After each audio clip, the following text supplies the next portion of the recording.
ang tanong ni Pedro tungkol sa halagang na kung tawagin natin ay minamahal na Jesus kay Juan Evangelista. Tanong niya ay kung anong mangyayari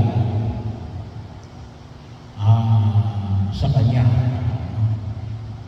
Well, una, ipinapamanig lamang ang istoryang ito para higit na makilala na establish pa rin yung tinatawag natin authorship.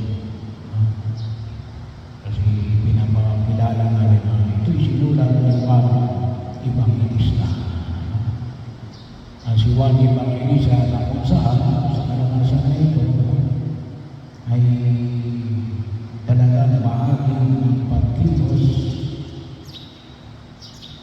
ni Jesus. Pagkakataon na kung saan ay sabihin ito yung mga hindi lamang mga pangyayari na nangyari kay Jesus. Ang sinusulat nito ngunit makita ang malalim na ugnayan ni Juan Bautista at ni Jesus. Yung kung tawagin natin ay intimate moments ni Jesus at ni Juan Bautista. So hindi ipinamamalig kung ano yung hindi yung bagaman na banggit dito na kung ano kaya ang mangyayari sa tagal na ito. Hindi naman yun ang pinaka-punto. Sabi na, it's not about you. Hindi ito gawa ng kung sino may akda, bagaman mahalaga na ma-establish na ang may akda nito ay isa sa mga alagad na Jesus. Na kung tawagin natin ay si Juan Evangelista. Kaya binahagi rin siya rin ang sumulat ng mga ito. At alam namin tunay ang kanyang patutuo. Bagaman yung pahayag ni Juan Evangelista ay on the third person. Kasi hindi yung autobiography. Yung autobiography, sabihin, sinulat mo tungkol sa sarili mo. Ito sinulat ni Juan Bautista tungkol kay Jesus. At upang alin, para manalig sila kay Jesus. Ito yung mahalagang makita ko natin bago pagkakataon. Yun nga lang, ito ay ibinahagi niya doon na sa huling bahagi ng banal na kasulatan. Chapter 21 na ito Hindi ito katulad ng pamamaraan ni San Lucas. Kay San Lucas kasi ay ipinahayag niya kung bakit niya sinulat ng Ebanghelyo ni San Lucas. At yun ay matagpuan doon sa unang chapter ni San Lucas. Ito, last part na. So, pinapamanag natin na ipinatutukuhanan, pinagtitibay yung sumulat na ito natin ay talagang napakalapit kay Jesus. At sabi nga ito na marami pang pwedeng isulatin, kailang hindi na magkakasya. Hindi na magkakasya. Maraming pwedeng isulat kay Jesus.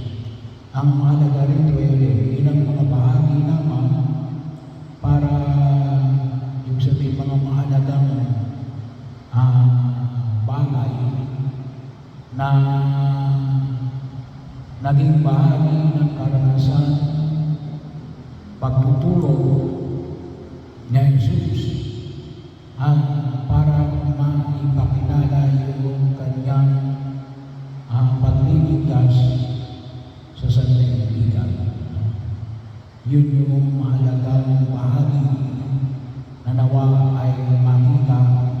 ng tao.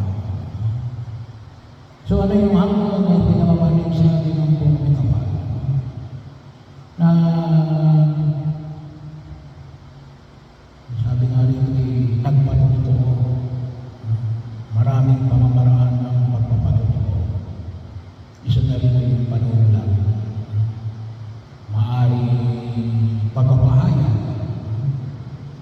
Pero isa ko sa mga kailangan natin sa daigdig na ito ay magpatutoo.